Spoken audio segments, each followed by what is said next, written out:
नमस्कार दोस्तों, सिन्हा स्टॉक्स के यूट्यूब चैनल में एक बार फिर से आप सभी का बहुत बहुत स्वागत है। और आज हमें निफ्टी की क्लोजिंग मिली है 24,274 पे, यानी कि लगभग लगभग 80 पॉइंट ऊपर क्लोज हुई है। वहीं अगर आप बैंक निफ्टी को देखते हैं तो लगभग यहाँ पे 110 पॉइंट ऊपर क्लोज हुई है। बैंक निफ्टी का वीडियो ऑलरेडी डाल दिया, जाके देखिएगा वहाँ पे। आज बैंक निफ्टी की एक्सपायरी थी बट कुछ खास नहीं था वहाँ पे, मार्केट साइडवेज ही थी, ऊपर नीचे बस ट्रैप हो रहा था। और जब होता है ट्रैप तो मैं रहता हूँ दूर, लेकिन निफ्टी में से आज उतना दूर नहीं रह पाएगा। इस निफ्टी में हमने आज थोड़ा सा ओवर ट्रेडिंग में आपको बताने लगा। मैं आप लोगों को बोलता हूँ ओवर ट्रेडिंग नहीं करना चाहिए, बट हमने यहाँ पे आज ओवर ट्रेडिंग किया। पार्ट ऑफ द मार्केट है गाइज, कई बार मैच खेलते खेलते कैच छूट जाता है, लेकिन आप फिर उसको एनालाइज करते हैं। तो आप देखोगे कि हमने यहाँ पे कुछ ट्रेड पकड़ा था।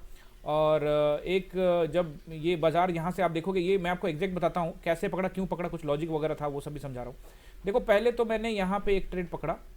ये फर्स्ट 5 मिनट पे तो कुछ नहीं किया, उसके बाद ये 2 कैंडल ऐसे देखने को लगा। फिर ये जब तीसरा ऊपर गया तो मुझे लगा यहाँ से अब एक नीचे आएगा, तो यहाँ पे एक पकड़ा पुट। तो ये यहाँ से यहाँ तक का मोमेंटम मिला, ठीक ठाक मोमेंटम था गाइस, ये छोटा मोमेंटम नहीं था, अच्छा खासा पैसा मिला। तो एक ट्रेड यहाँ पे लिया था, तुरंत एग्जिट भी कर दिया था। जैसे इसको वेट भी नहीं किया मैं नीचे आने का, बस कहीं यहीं पे आसपास में कहीं मैंने बुकिंग किया और साथ में आपने देखा कि ज़बरदस्त ऊपर चला गया। और जब यहाँ से जब गाइस यहाँ से ऊपर गया तो यहाँ पे कॉल भी पकड़ लिया हमने, एक कॉल भी पकड़ा था, तो कॉल में भी ठीक ठाक पैसा मिल गया था। तो 2 ये हो गए, तो 2 ट्रेड हो गए गाइस यहाँ पे। उसके बाद हमने वेट किया, एक छोटे स्कैल्पिंग की हमने, शायद यहाँ पे कहीं पे इसके आसपास में कहीं एक छोटी स्कैल्पिंग की।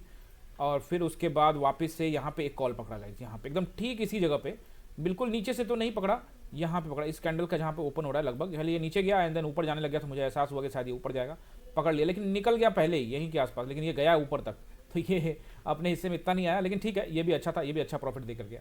एंड देन उसके बाद यहाँ से बूम बूम बूम हो गया। तो अब जब अप ट्रेंड आया गाइस, तो फिर हमने अप ट्रेंड पकड़ा। तो ये जब जोन, हम वेट, आपको पता है ना, हमेशा बोलता हूँ कि जोन जैसे निकालेगा तो मैं अलर्ट रहता हूँ।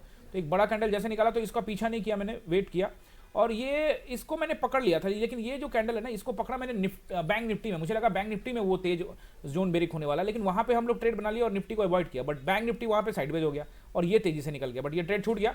बट जब अगला कैंडल, ये एंट्री, मैं आपको हमेशा कहता हूँ ना कि जब आपको रैली दिखेगी तो बीच में आपको इस तरह का कैंडल देखने को मिलेगा। तो ये एंट्री कैंडल था, यहीं पकड़ा और ये एक ब्लास्ट पकड़ा और फिर बीच में 1-2 ट्रेड और। यानी भाई आज प्रॉफिटेबल डे था, अच्छा ट्रेड था, छोटे छोटे प्रॉफिट ठीक ठाक बुक हुए, लेकिन थोड़ा सा ट्रेड ज़्यादा पकड़ लिया हमने यहाँ पे। बट कोई दिक्कत नहीं है, is the part of the market. आप कई बार ज़्यादा ट्रेड कर लेते हो, बट ओवरऑल प्रॉफिट में है, लॉस प्रॉफिट मैटर नहीं करता, लेकिन ओवर ट्रेड मैटर करता है। इसको सुधारना चाहिए, ओवर ट्रेड कम करना चाहिए, उससे आप ब्रोकरेज फीस देते हो और कुछ नहीं, एक अच्छा खासा ब्रोकरेज भी देना पड़ेगा, नो प्रॉब्लम। देखो, दिन में बहुत सारे लोग पूछते हैं कितना ट्रेड कर सकते हैं। देखो, मैं अपना प्रिंसिपल आप सभी जानते हैं कि मैं एक ट्रेड, पहले ट्रेड में अच्छा प्रॉफिट हो गया तो मैं पूरा पैसा घर लेके जाने में विश्वास करता हूँ, नहीं करता। पहले करता था, लेकिन अब बिल्कुल भी नहीं, कई सालों से। अब कभी कभी अच्छा लगता है, ये चार्ट पैटर्न अच्छा लगा तो दो ट्रेड तक ठीक है। अगर आपको एक ट्रेड में प्रॉफिट हो जाए तो दूसरे ट्रेड में आपको जाने से अच्छा है कि आप उस पैसे को घर ले जाएं। अगर आपको मन कर भी रहा है तो भैया 30% के आसपास का पैसा, लेकिन ये हो नहीं पाता है। ये मैं बोलता जरूर हूँ कि आपको अगर मान लीजिए, होता क्या है कि कई लोग अभी नए हैं, अब उनका प्रॉफिट ही मान लेते हैं कि उनको हुआ है 2500 का प्रॉफिट, एग्जाम्पल के रूप में ले लेते हैं। तो वो फिर जब दूसरी बार ट्रेड में जाएंगे तो उनको 1000-1500 का लॉस दिखने लग जाएगा, तो कोई फायदा नहीं है। ये उनके लिए होता है गाइस जो बड़े प्रॉफिट लेते हैं, जैसे कि 25,000 के ऊपर के आसपास का प्रॉफिट ले रहे हैं, 25-30 हज़ार का प्रॉफिट, तो वो फिर 5,000 रुपये का अगर दाव लगा के जा सकते हैं दोबारा ट्रेड में, तो उनके लिए कोई दिक्कत नहीं। लेकिन अगर आप छोटे ट्रेड में काम कर रहे हो, आपका प्रॉफिट 3,000 के आसपास में, 2,000, 3,000, 4,000 प्रॉफिट है, तो गाइस उसको ले जाओ, उसको मल्टीपल टाइम जोड़ के तो देखो। अगर आप 20 दिनों में से मान के चलो कि अगर आप 5,000 का प्रॉफिट, 3,000, 4,000 का प्रॉफिट रेगुलर भी करते हो तो आपको अच्छा खासा पैसा बनेगा। लेकिन होता क्या है कि आपका पैसा पहले ट्रेड में तो बनता है, लेकिन दूसरे ट्रेड में, तीसरे ट्रेड में आप उसको माइनस में लेके आ जाते हो, फिर फाइनली फ्रस्ट्रेशन होता है, फिर कल तैयारी करते हो, फिर कल भी यही करते हो। तो ये एक सही तरीका है ओवर ट्रेडिंग से बचने का। भैया पहला ट्रेड में प्रॉफिट हुआ, घर लेके जाओ, शांति से बैठो, मार्केट को रीड करो और अपने ऊपर काबू पाओ। ये मल्टी टाइम मैं करता हूँ, एक ट्रेड ले लेता हूँ, अच्छा पैसा बन गया, पूरा टाइम डिसिप्लिन में नाम पे निकाल देता हूँ। बहुत सारे लोग कहते हैं सर यहाँ भी पकड़ लेते हैं, यहाँ भी आपको मिल रहा है।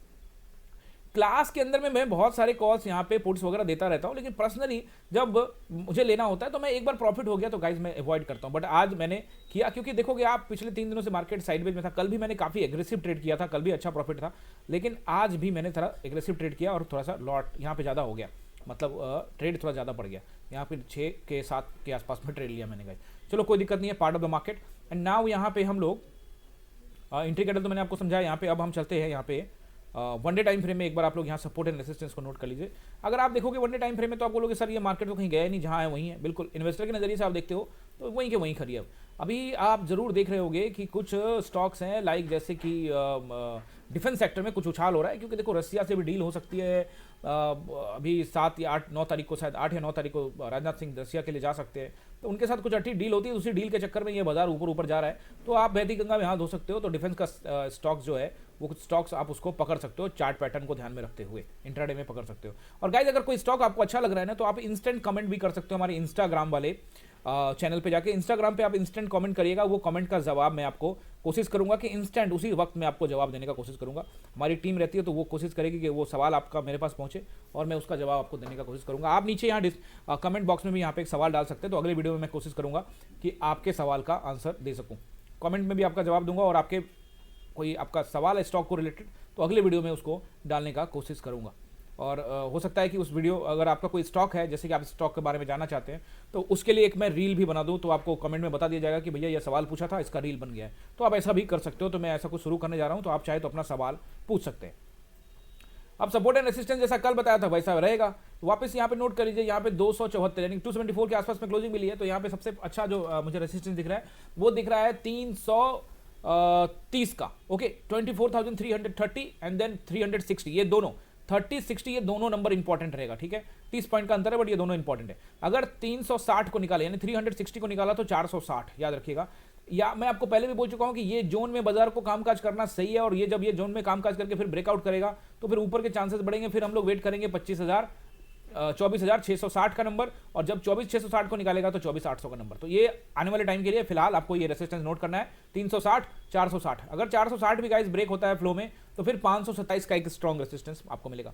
नीचे सपोर्ट के बारे में बात करें तो सबसे अच्छा सपोर्ट मुझे अभी जो दिख रहा है वो 260 का, छोटा है लेकिन ये 260 का भी अच्छा सपोर्ट मिलेगा। एंड देन उसके बाद यहाँ पे 24,130 का नंबर याद रख लीजिए इसको अच्छे से, खास करके 24,127 यानी कि 127 का नंबर नीचे में सपोर्ट का काम करेगा। गाइस अगर ये ब्रेक होता है तो ये तीनों कैंडल का जोन ब्रेक होगा, और जैसे ब्रेक होगा तो ये जो गैप पड़ा हुआ है इसको फिल करने के लिए मार्केट यहां से आपको नीचे आ सकता है। और फिर उसके बाद अगला सपोर्ट जो मिलेगा वो मिलेगा 24,000 का राउंड नंबर। आई होप आपको ये वीडियो समझ में आ गया होगा, सपोर्ट रेसिस्टेंस नोट कर लिया, और कर लिया है तो चैनल को सब्सक्राइब करके जाइएगा। और हाँ, आपका कोई सवाल है तो डालना मत भूलिएगा, मैं कोशिश करूंगा अगले वीडियो में या इंस्टाग्राम वाले वीडियो में आपके सवाल का आंसर दे सकूं। बहुत बहुत धन्यवाद।